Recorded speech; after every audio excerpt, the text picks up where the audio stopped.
नमस्कार दोस्तों, हमारा देश हिंदुस्तान में सैकड़ों सालों से हिंदू मुस्लिम के बीच में हमें विवाद देखने को मिला और अगर हम लोग इस विवाद के जड़ तक पहुंचे तो अलग अलग धर्मों का अलग अलग तरीके से मानना इसका सबसे बड़ा कारण है। और स्पेशली हमारे देश के अंदर हिंदू मुस्लिम को नफरत करने का सबसे बड़ा कारण गाय को ही बताया जाता है। हिंदू या फिर सनातन धर्म के अनुसार हम लोग गाय को भगवान से भी ऊपर मानते हैं और बताया ये जाता है कि 33 करोड़ देवी देवता विराजमान होते हैं एक गाय के अंदर और इसीलिए पूरे हिंदुस्तान के अंदर हिंदू लोगों के द्वारा गाय का पूजा किया जाता है पूरे देश के अंदर। और साथ ही साथ हम लोग गाय को माता का भी सम्मान देते हैं। और उसके पीछे का रीजन ये बताया जाता है कि जिस तरीके से हम लोग बचपन में माँ का दूध पीकर हम लोग बड़े होते हैं और उसी तरीके से हम लोग गाय का भी दूध पीते हैं, हम लोग बड़े होते हैं, इसलिए हम लोग माँ का दर्जा देते हैं गाय को। वहीं अगर हम लोग मुस्लिम धर्म का बात करें तो मुस्लिम धर्म के अंदर गाय को सिर्फ और सिर्फ एक जानवर बताया गया है और साथ ही साथ मुस्लिम धर्म के अंदर गाय को स्पेशली हलाल बताया गया, मतलब आप लोग गाय को मारकर खा सकते हैं। और जो रियल रीजन है हिंदू मुस्लिम को नफरत करने का सबसे बड़ा यही है कि मुस्लिम लोग गाय को काट कर खाते हैं, उनके मांस को खाते हैं और ऐसा उन लोग इसलिए करते हैं क्योंकि उनके बहुत सारे धर्म ग्रंथ में इस बात को लिखा गया कि आप गाय को मार सकते हैं, गाय एक जानवर है। सवाल यह है कि क्या हमारे हिंदुस्तान के अंदर गाय को ऐसे ही मारा जाएगा या फिर गाय के किलिंग पर बैंड लगेगा। साथ ही साथ हमारा देश का संविधान इसके ऊपर क्या कहता है, सारा कुछ हम लोग आज की इस वीडियो के अंदर डिस्कस करने वाले हैं। तो भाई वीडियो बहुत मजेदार होने वाला, तो भाई चैनल पे अगर आप पहली बार आए तो भाई सारे लोग चैनल को सब्सक्राइब कर दीजिएगा। तो भाई देखो, हमारे देश के अंदर गौ हत्या का विरोध आज से नहीं हो रहा, आज के 200-300 साल पहले से हो रहा है। इनफैक्ट मे बी आपको बिलीव न हो पर इंडिया पाकिस्तान के बंटवारा के पीछे भी सबसे बड़ा कारण गाय को बताया जाता है। मोहम्मद जिन्ना जो कि पाकिस्तान के सबसे फर्स्ट प्राइम मिनिस्टर बने, उनका ऐसा मानना था कि अगर हम हिंदुस्तान के साथ रहेंगे तो हमारे धर्म का इबादत हम अच्छे तरीके से कर नहीं सकते। मतलब अगर हम हिंदुस्तान के अंदर हिंदू मुस्लिम साथ में रहेंगे तो हिंदुस्तानी लोग बहुत सारे ऐसे रूल बना देंगे जो कि मेरे धर्म के अगेंस्ट होगा और हम लोग अपने धर्म का इबादत खुली तरीके से नहीं कर सकते, इसलिए मोहम्मद जिन्ना ने एक सेपरेट कंट्री मांग लिया। वैसे मोहम्मद जिन्ना का सोचना बिल्कुल गलत था क्योंकि हमारे देश के अंदर सारे लोग के लिए सेम ही रूल आज के टाइम पर भी अप्लाई होता है। पर ओवरऑल अगर हम लोग बात करें तो देश की आजादी के बाद भी गौ हत्या के ऊपर हमारे देश के अंदर कोई भी नियम नहीं लगा था और उसके पीछे का सबसे बड़ा रीजन ये था कि हिंदुस्तान के अंदर कोई एक धर्म के लोग नहीं रहते थे, अनेकों धर्म के लोग रहते थे। और इसलिए भीमराव अम्बेडकर जब संविधान लिख रहे थे तो उन्होंने गाय को सिर्फ एक जानवर का ही दर्जा दिया था और उन्होंने इस बात को बोला था कि अगर हम लोग मुस्लिम लोग को गाय मांस खाने पर बैन लगा देंगे तो हम लोग उनका हक को छीन लेंगे। और यही एक सबसे बड़ा रीजन समझ सकते हो जिसके कारण हिंदू लोग आज भी मतलब भीमराव अम्बेडकर को बहुत ज्यादा गाली देते हैं। हाँ भाई, आज अगर अम्बेडकर न होते तो भाई आज के पॉलिटिशियन हमारे देश को खा गए होते। वैसे भाई बाद में जाकर जब इंदिरा गांधी हमारे देश के अंदर प्राइम मिनिस्टर बनी थी तो उन्होंने भी इस बात का वादा किया था कि वो गौ हत्या पर बैंड लगाएंगे और वो जब बैंड नहीं लगा था तो करपात्री महाराज उनके ऊपर बहुत ज्यादा गुस्सा भी हो गए थे और उसके बाद भाई इंदिरा गांधी ने गाय का हत्या भी कर दिया था, गोली खुलेआम चला दिया था गाय के ऊपर और करपात्री महाराज शराब भी दिए थे कि तुम्हारे कुल के अंदर जितने भी लोग पैदा होंगे सारे लोग मरेंगे। और बाद में जाकर करपात्री महाराज का ये बात बिल्कुल सत्य भी हुआ था, पर भाई वो एक अलग ही कहानी है। वैसे अगर हम लोग डायरेक्ट आज का टाइम का बात करें तो आज के टाइम पर भी गाय को लेकर बहुत बड़ा कुछ रूल हमारे देश के अंदर है नहीं। कुछ स्टेट में आज के टाइम पर जैसे यूपी हो गया, उसके अंदर गाय के मांस को लेकर सख्त कानून जरूर बनाया गया पर बहुत ज्यादा सख्त कानून नहीं है। और अगर आपके माइंड में ये सवाल आ रहा है कि भाई आज के टाइम पर सरकार इसको बैंड क्यों नहीं कर रही, तो भाई उसके पीछे का सबसे बड़ा कारण हमारे भीमराव अम्बेडकर ने जो संविधान लिखा, आप उस संविधान को किसी भी तरीके से बदल नहीं सकते हो। इनफैक्ट इस नियम को बहुत बार सरकार बदलने का कोशिश भी किया है पर संविधान इसको अलाउ नहीं करता। हिंदुस्तान में गाय का कत्ल बंद हो जाए ये हमारी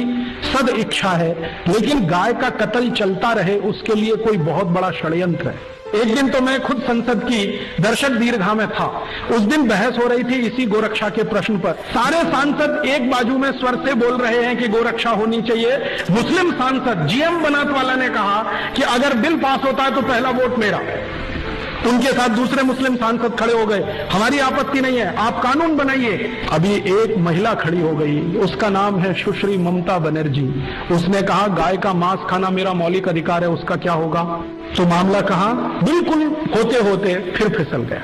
तो भाई मे भी आप लोग को समझ में आ गया होगा, हमारा देश का संविधान ही इस चीज का अलाउ नहीं करता कि आप किसी का मौलिक अधिकार को छीन सकते हैं। पर हाँ, अब जो मैं आपको सच बताने वाला हूँ भाई, आपका दिमाग सच में खोलने वाला, ध्यान से सुनिएगा। अगर आपको ऐसा लगता है कि सरकार कल के दिन अगर आकर गौ हत्या को बैंड कर देगी तो हमारे देश के लिए बहुत अच्छा होगा, तो भाई जस्ट उसका अपोजिट होगा। मैं यहाँ पर गौ हत्या को सपोर्ट नहीं कर रहा हूँ पर देश का पूरा इकोसिस्टम ही खराब हो जाएगा। अगर हम लोग बेसिक से स्टार्ट करें तो हमारे देश के अंदर 50 करोड़ ऐसा जनता जो कि खेती से जुड़ा हुआ है और भाई जो लोग खेती से जुड़े हुए हैं वही लोग मतलब जनरली गाय भैंस को पालते हैं। आप लोग IAS ऑफिसर को नहीं देखे होंगे जाकर गाय पोसते हुए। तो किसान जो होते हैं वो सिंपल गाय को पोसते हैं, अपना फसल को उसको खिलाते हैं, उसका दूध निकालकर मार्केट के अंदर बेचते हैं और यही उनका सिंपल बिजनेस है। यही बिजनेस को मतलब काफी सालों से करते आ रहे हैं। पर भाई आज के टाइम पर गाय के साथ साथ जो बैल पैदा होते हैं, बैल का आज के टाइम पर कोई यूज नहीं है। पहले के टाइम पर अगर आप लोग देखे होंगे तो बैलगाड़ी को खींचने में बैल का यूज होता था, साथ ही साथ खेती करने में बैल का यूज होता था। पर आज के टाइम पर टेक्नोलॉजी इतना एडवांस हो गया कि सारा काम मतलब ट्रैक्टर अकेला ही कर देता है। तो भाई जो बैल होता है उसका यूज आज के टाइम पर लिटरली कुछ भी नहीं होता है। साथ ही साथ भाई जो लोग गाय को पोसते हैं बहुत कोई अमीर या फिर करोड़पति लोग नहीं होते, सारे लोग एक गरीब लोग ही होते हैं। तो वो लोग सिंपल जो बैल पैदा होता है उसको अपने घर में नहीं रखते, या तो कसाई के पास उसको बेच देते हैं, नहीं तो मतलब उनको खुले में छोड़ देते हैं और फिर वही लोग गाय को काटते हैं। गाय को काटने के बाद वही सिंपल आपको मतलब मार्केट में आपको देखने को मिलता है गाय का मीट। साथ ही साथ जो गाय बूढ़ा हो जाता है, जो कि अब दूध देने योग्य नहीं बचता, उसको भी लोग मार्केट के अंदर बेच देते हैं और किसान सिंपल पुराने गाय को बेचकर नया गाय फिर से लेते आता है, नया गाय का फिर से दूध निकालकर वो बेचता है। तो जो गाय मुस्लिम लोग काटते हैं या फिर उसको बेचते हैं तो वो मतलब हिंदू लोग के द्वारा ही गाय ज्यादातर मतलब वो खरीदा जाता है। देखो मैं आपको बिल्कुल सिंपल भाषा में समझाता हूँ। किसान का सिर्फ एक ही फंडा, वो पुराना गाय को बेचता, नया गाय फिर से खरीद कर लाता है। और ये काम वो आज से नहीं करते हैं, आज के हजारों साल पहले से करते आ रहे हैं। इनफैक्ट आज के टाइम पर जब ट्रैक्टर आ गया तो मतलब बैल का भी काम पूरी तरीके से खत्म हो चुका है। मतलब बैल का भी आज के टाइम पर कोई काम नहीं होता। तो वो जो गाय का मीट जो होता है जो मार्केट के अंदर बिकता है उसके पीछे कहीं ना कहीं हम लोग सारे लोग जिम्मेवार हैं। हाँ, जो लोग स्पेशली शहर में रहते हैं अगर उनका ये कहना है कि भाई मैं तो गाय को कसाई के पास बेचता हूँ इसलिए इसके पीछे का मैं जिम्मेवार नहीं, तो भाई मैं आपको बता दूं हिंदुस्तान का हर एक हिंदुस्तानी इसके पीछे का जिम्मेवार है। देखो अगर आप लोग अगर शहर में रहते हो तो आप लोग इस बात को सोचो, आपके घर में चाय बनता है ना, आप दूध खाते हो ना, मतलब पैकेट वाला दूध ही आप खरीदते हो, पर आप लोग दूध खरीदते हो। और आप लोग ये चीज को सोचो कि वो दूध का पैकेट जो कि आपके घर में आता है किसी न किसी किसान के घर से दूध एक्चुअली बनकर आया है। साथ ही साथ वो जो मार्केट के अंदर जो मीट भी बिक रहा है मतलब वो भी किसान के घर से ही आया है। तो ये एक पूरा इकोसिस्टम, आप चाहकर भी इसे चेंज कभी भी नहीं कर सकते। तो अगर आप घर में दूध पीते हो, पनीर खाते हो, चाय पीते हो, तो आप लोग सोचो कहीं ना कहीं कि मतलब वो दूध आया कहाँ से। हाँ, मैं आपको फिर से बता रहा हूँ भाई, किसान को आप लोग इसके पीछे का जिम्मेवार नहीं बता सकते क्योंकि किसान को सिर्फ एक ही बिजनेस आता है, वो सिंपल तरीके से गाय का दूध बेचते। जब गाय जब बूढ़ी हो जाती है तो फिर नया गाय खरीद कर उस गाय को बेच देते हैं। 2016 में हमने